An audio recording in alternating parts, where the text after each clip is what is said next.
When I was in the hood, we was selling drugs. We was robbing and like that, you know what I'm saying? He allegedly attacked two fans with a baseball bat. Christopher Wallace was outside a nightclub in New York when two men asked for an autograph. Wallace refused and there was an argument. The autograph seekers tried to flee in a cab, but Wallace gave chase. It's an unfortunate thing that a lot of people have to get into, but, you know, unfortunately, luckily you are out of it now, but like drug dealing. Yeah, you know. I mean, slinging on corners. By 1991, this was before Big got signed, okay? Big was still selling crack. Yes. And at one point, he goes to North Carolina. Yes. And he gets caught. Ask anyone about Biggie, and they'll say he's the greatest rapper to ever touch a mic, the one and only king of New York. But behind all that legend was a straight-up menace. That's what I did, you know what I'm saying? If I had a McDonald's job, most of the songs would have been about Big Macs and fries and, you know, stuff like that. I hustled, that's what my game was, so that's what I was rapping about. He was into everything: drugs, assaults, robberies, and more than a few arrests. I eliminated all the bull, all the drugs, all the street, all the extra. That's out of my life now. It's strictly business and entertainment. Biggie didn't just rap about the streets, he lived them. Let's get into it. We had like a little organization in elementary school, the Hawks. We used to actually have a person that kept the money, a person that dealt with arms. We didn't have guns or nothing, but it was just, you know, it was set up in a certain way, and Big set this whole thing up. After Biggie's father walked out on him and his mom, Valletta Wallace, she made up her mind that her son would never lack, no matter how hard things got. She picked up two jobs, teaching preschool during the day and working as a substitute teacher whenever she could, just to make sure Biggie had what he needed. She wanted him to grow up with structure, so she sent him to private Catholic schools and tried to shield him from the roughness of the Brooklyn streets that surrounded them. And for a while, it worked. Big was a gambler. And he would gamble with friends, family, whatever. Put your money down. You want to come out?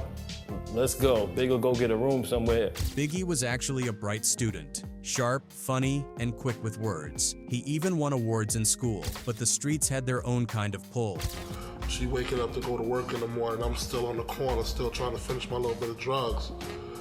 She felt like she failed, you know. By the time the crack epidemic took over Brooklyn in the late 80s, temptation was everywhere. It was hard for a teenage boy from Bed-Stuy not to get caught up in it. Valletta would later say she didn't know half of what her son was doing. I found out about my son and his little antics through his music and through magazines, she once admitted. I read this thing and said, huh? I never knew. Biggie's story on the street started young, way younger than most people realized. By the time he was 12, he was already selling crack on Fulton Street with his close friend Roland Ole Young. The two were smart about it, moving quietly, stacking money, and trying to stay off the police radar. They were making over $2,000 a week, insane money for teenagers back then. But that kind of fast cash came with heavy risks. Ole always tried to push Big toward music, telling him he had too much talent to waste on the streets.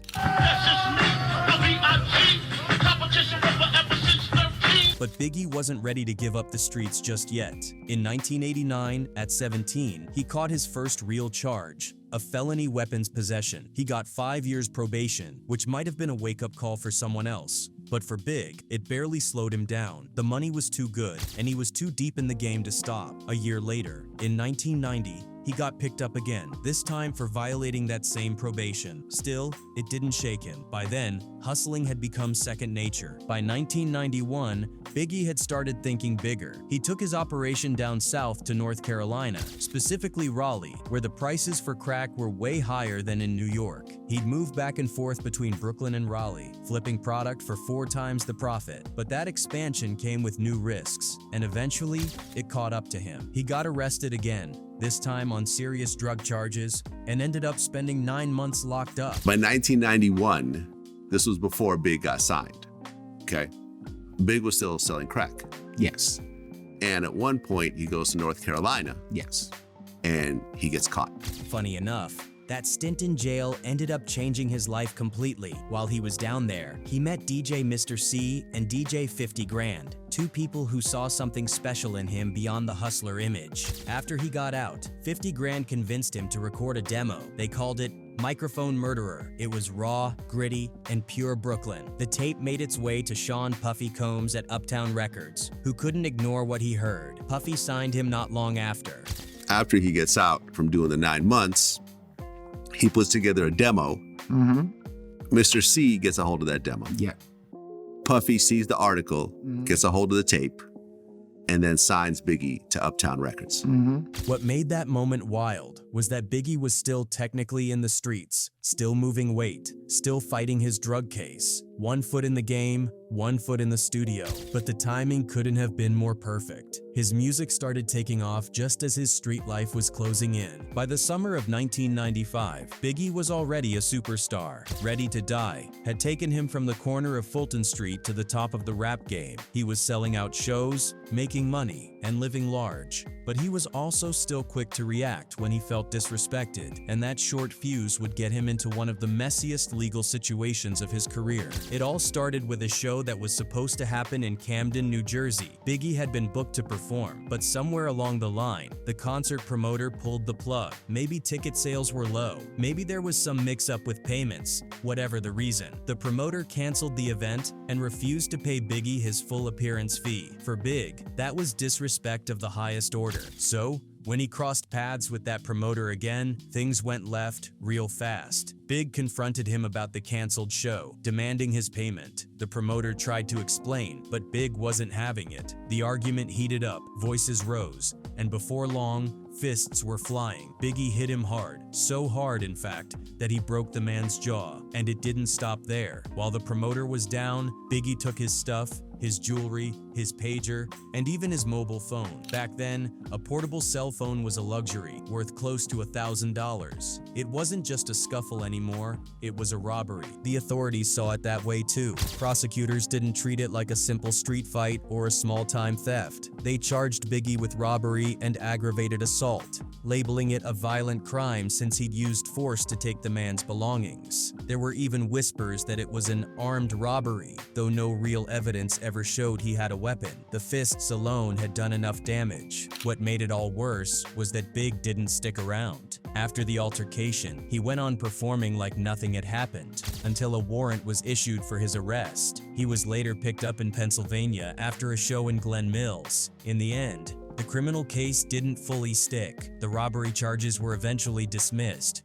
but the promoter didn't let it go quietly. He took Biggie to civil court, and in January 1997, just 2 months before Big's death, a judge ordered him to pay $41,000 in damages. Some people close to the situation tried to justify it, saying the promoter was shady, that he had scammed Big out of his rightful money. Maybe that was true, but even if Big had a reason to be angry, the way he handled it, violently, impulsively, showed the other side of him, the one that couldn't let disrespect slide. What's crazy is that today, the very documents from that case, his fingerprints, arrest records, even the court settlement, are treated like collector's items, selling for hundreds of thousands of dollars. By early 1996, Biggie was on top of the world. He had just been crowned Rapper of the Year, and his single, One More Chance, was tearing up the charts, debuting right next to Michael and Janet Jackson's Scream. He was living large, running with Bad Boy, and finally tasting the success he'd once only dreamed about on those cold Brooklyn nights. Yo, check it out.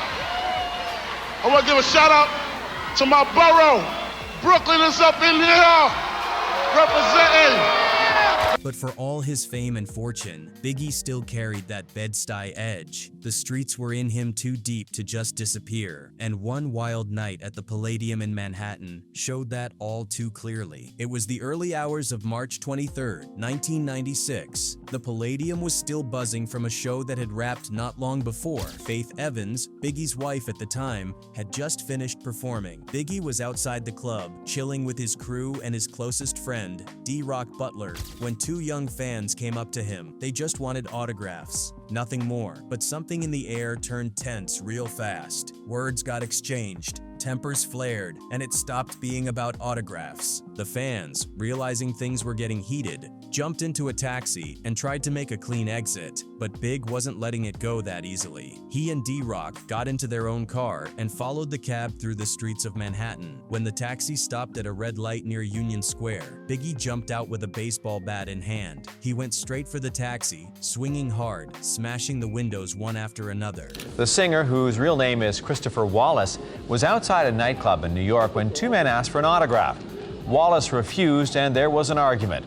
The autograph seekers tried to flee in a cab, but Wallace gave chase. Witnesses said it looked like a car wreck when he was done. Biggie wasn't just breaking glass. He was fuming, shouting, and at one point even threatening to kill the two men inside. D-Rock backed him up, and one of the victims got punched in the face during the attack. It was brutal, quick, and reckless. The kind of scene you'd never expect from someone who had the #1 rap album in the country. When the police arrived, there wasn't much mystery to solve. Biggie and D-Rock were both arrested on the spot and hit with charges, assault, possession of a weapon, and criminal mischief. Given what went down, it could have gone really bad for him legally. But in the end, Big walked away with just 100 hours of community service. No jail time, no probation, no major fines. A slap on the wrist, considering he'd just gone after two people with a bat in public. Just a few months after this wild baseball bat incident at the Palladium, Big found himself back in serious trouble, this time at home in Teaneck, New Jersey. It started with an anonymous tip to the police. Somebody had called in, saying there was suspicious activity going on at Biggie's house. When officers pulled up, they claimed they could smell marijuana smoke coming from inside the place.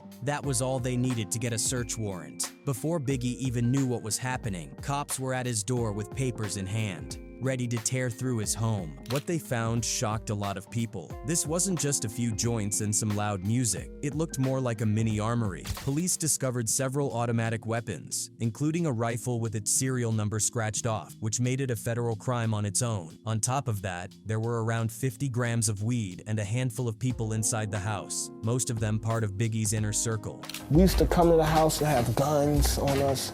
You know, we used to have like all type of pocket knives and gadgets and, you know, all type of in the crib. Lil Cease, his close friend and junior MAFIA member, was there too, and he got hit with charges right alongside Big. The whole thing raised a lot of eyebrows. Why did a chart-topping rapper living in a quiet New Jersey suburb have multiple automatic weapons with obliterated serial numbers? It didn't look like simple personal protection. It looked organized, almost like he was running a private security setup with street rules. Some people who knew Biggie said it wasn't about trying to play gangster. He genuinely felt unsafe. After Tupac got shot and the East Coast-West Coast tension reached dangerous levels, Biggie was paranoid. He knew there were people who wanted to see him gone. But even if the fear was real, the way he handled it only made things worse. That wasn't the only run-in he had that year either. Around the same time, he got caught again, this time in Brooklyn. The story goes that police got another anonymous tip saying Biggie was sitting in his car smoking weed. When they pulled up, sure enough, there he was in his luxury ride, puffing away without a care in the world. Lil Cease was with him again, along with another friend named Lamont Mosley. The cops didn't find much, just some marijuana, but it was enough to get all three of them written up with possession charges. What made the timing eerie was that this arrest happened just 2 days after Tupac's death in Las Vegas. Pac had been gunned down in a drive-by on September 7th, 1996.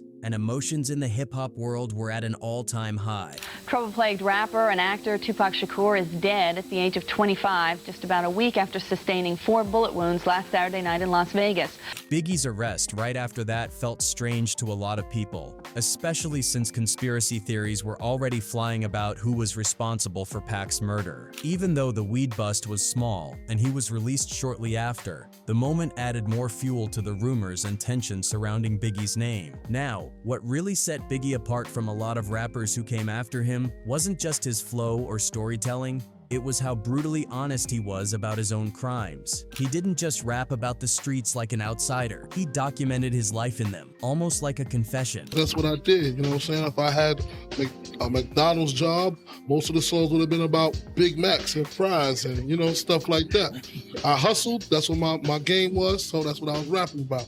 His debut album, Ready to Die, dropped on September 13th, 1994, the same day President Bill Clinton signed the 1994 crime bill into law, a piece of legislation that would go on to devastate poor black communities across America. The timing was almost poetic. While the government was cracking down on crime, Biggie was baring his soul about what had made him one. On Gimme the Loot, He went straight into his teenage years when he was running the streets, doing stick-ups with his crew. He rapped about hitting licks, flashing guns, and splitting the money after robberies. One of his boys even took the fall for a gun charge, hiding the weapons and doing the time for it. Big mentioned that same friend was supposed to be getting out around 93. Then came Machine Gun Funk, where he switched gears but kept the same energy. The crack side, the real side, he rapped, painting a vivid picture of the dope game and the paranoia that came with it. He talked about serving fiends, dodging cops, and staying high just to numb it all. On Warning, Biggie turned into a storyteller of cinematic proportions. The song plays out like a short film. He gets a call from someone tipping him off about a crew trying to rob him, and in response, he starts loading up weapons and preparing for a shootout. "Who the F is this paging me at 5:46 in the morning?" he says, setting the scene with eerie calm. But one of the most powerful songs on the album was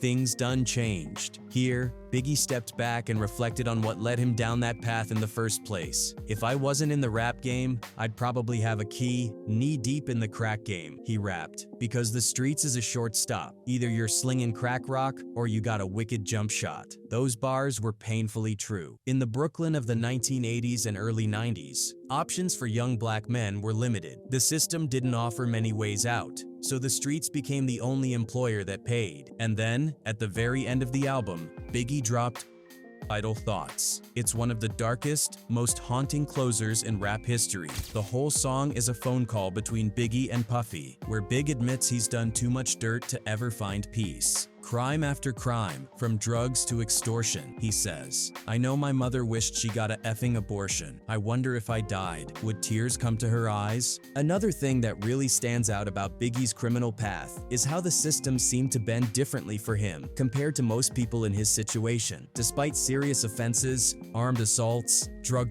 trafficking, weapons charges, he often walked away with minimal punishment. That 100-hour community service sentence for smashing a taxi with a baseball bat? Most people would have done serious time for that. But Biggie had lawyers, money, and industry connections. Every time he got arrested, he made bail, went home, and got right back to making music. The same system that crushed thousands of young black men under the weight of minor charges seemed to look the other way for him. Even while he was dealing with open cases, his career didn't slow down. He was still winning awards, still getting Grammy nominations, still hailed as the King of New York. Record labels didn't pull away, they leaned in. His criminality, instead of being a liability, became part of his legend, and after his death in 1997, most of that history faded into the background. Biggie stopped being seen as a man who'd lived a violent, conflicted life, and became more of a symbol, a martyr, frozen at 24, forever at the top of his game. People still talked about his murder, his feud with Tupac,